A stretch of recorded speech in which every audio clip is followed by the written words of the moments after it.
A instituição dos diáconos. Atos, capítulo 6, verso 1 ao 7. Amados, dois grupos de judeus. Primeiro foco aqui. Origem dos dois grupos. Do cativeiro babilônico aos 600 a.C., quando Nabucodonosor levou o cativeiro a primeira leva de judeus para a Caldeia. Muitos deles nunca mais retornaram à sua terra, exceto um pequeno grupo com Zorobabel, para a reconstrução do templo, e depois outras levas com Esdras e Neemias.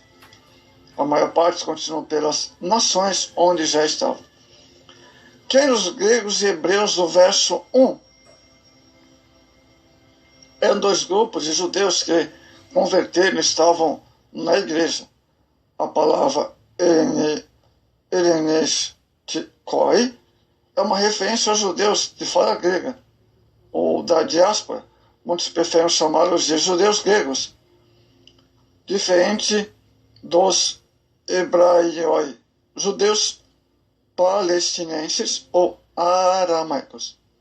Tensão cultural, verso 1 ainda. Havia uma antiga rivalidade entre esses grupos. Judeus aramaicos olhavam com suspeita aos seus companheiros helenistas por terem habitado fora de Israel, terra de Israel. Agora pertenciam a uma nova comunidade, onde Jesus havia abolido a parede da separação. Efésios 2. Mas ainda havia certa tensão cultural entre eles. O termo Helenistikoi, palavra grega, aparece 3 vezes em Atos, além da passagem em foco. Até então o evangelho não havia sido pregado aos gentios. Atos 11, 17. Outra coisa, discriminação e preconceito.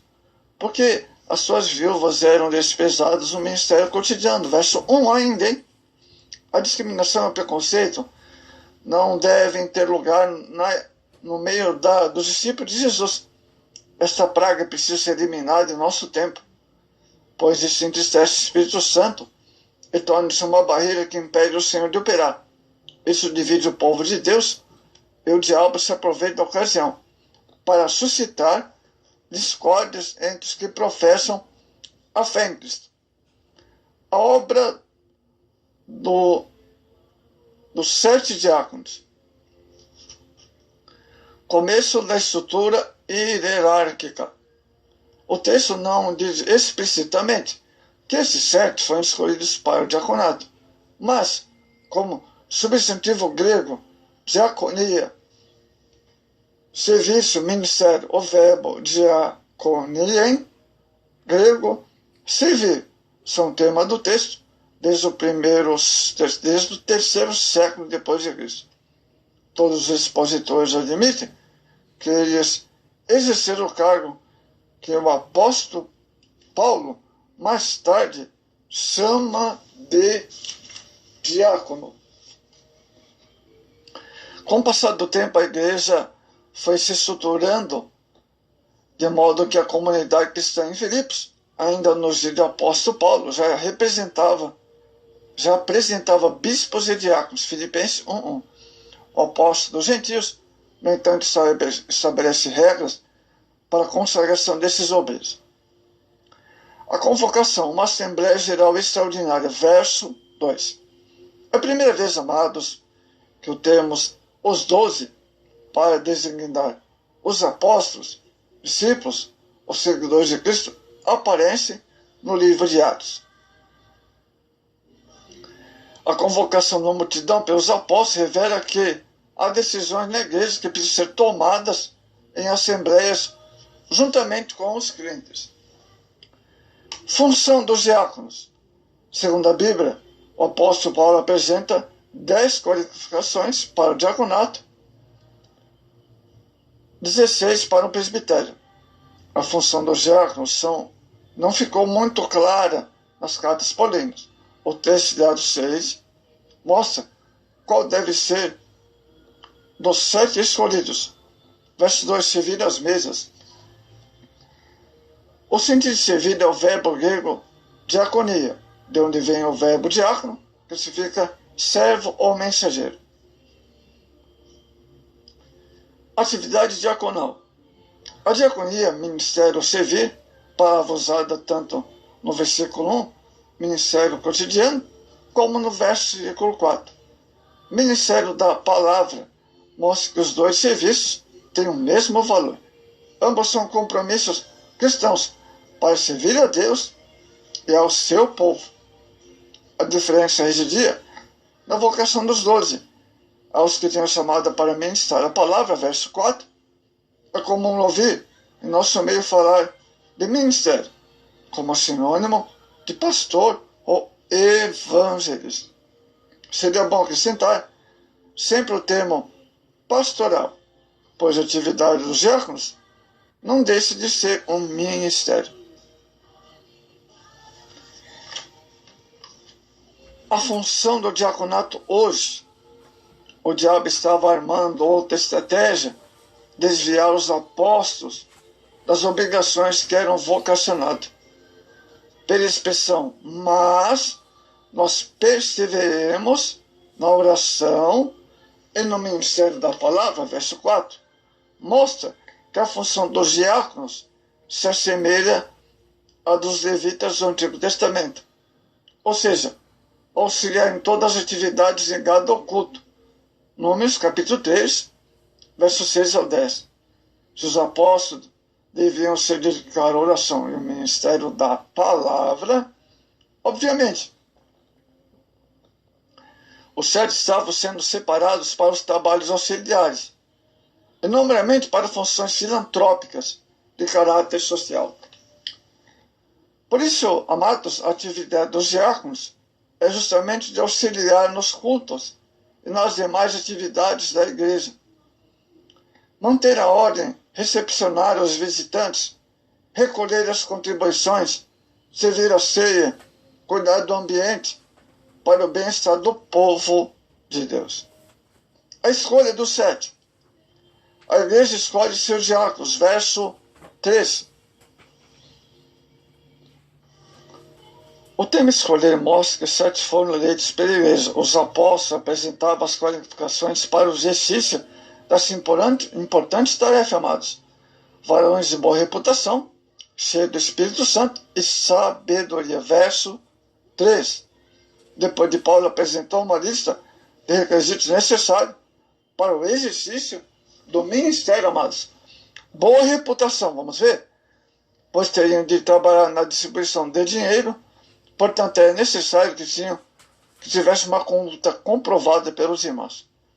Cheio do Espírito Santo e sabedoria. Porque o trabalho era também espiritual. Só o batismo no Espírito Santo não basta. É necessário vivermos na plenitude do Espírito Santo. Esses 2 requisitos são necessários até o dia de hoje. 3 requisitos, na verdade. Para que o diácono tenha bem condição de cumprir seu ministério. Não se trata de meras exigências, mas de preparo para tão grande tarefa. O verso 5 fala sobre os 7 nomes. O parecer dos apóstolos deixou toda a igreja satisfeita. Todos vinham nessa sábia atitude, solução dos problemas, das murmurações, das viúvas e necessitados. Não houve imposição, mas sugestão. Quando a obra é dirigida pelo Espírito Santo, amados, geralmente o parecer da liderança é acatado, como se fosse uma determinação divina. E deixa a igreja alegre.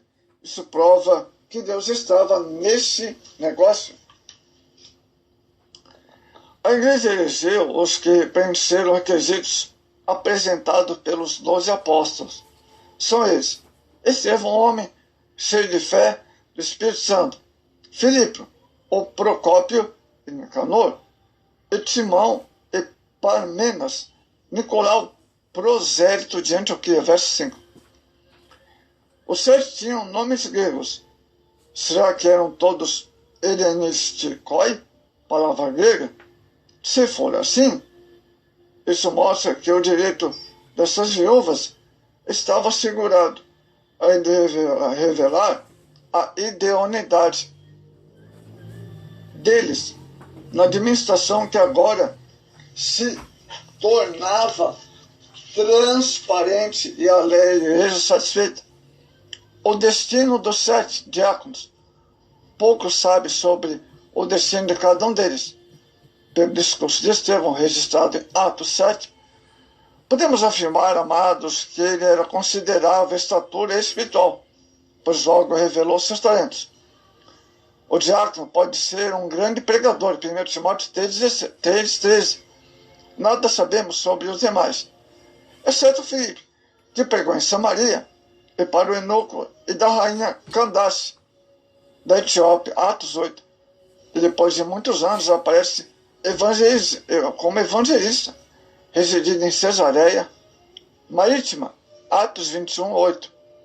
A tradição diz que Nicolau Prosélio de Antioquia se desviou, tornou-se líder do grupo herético, os Nicolaitas, mencionado em Apocalipse 2.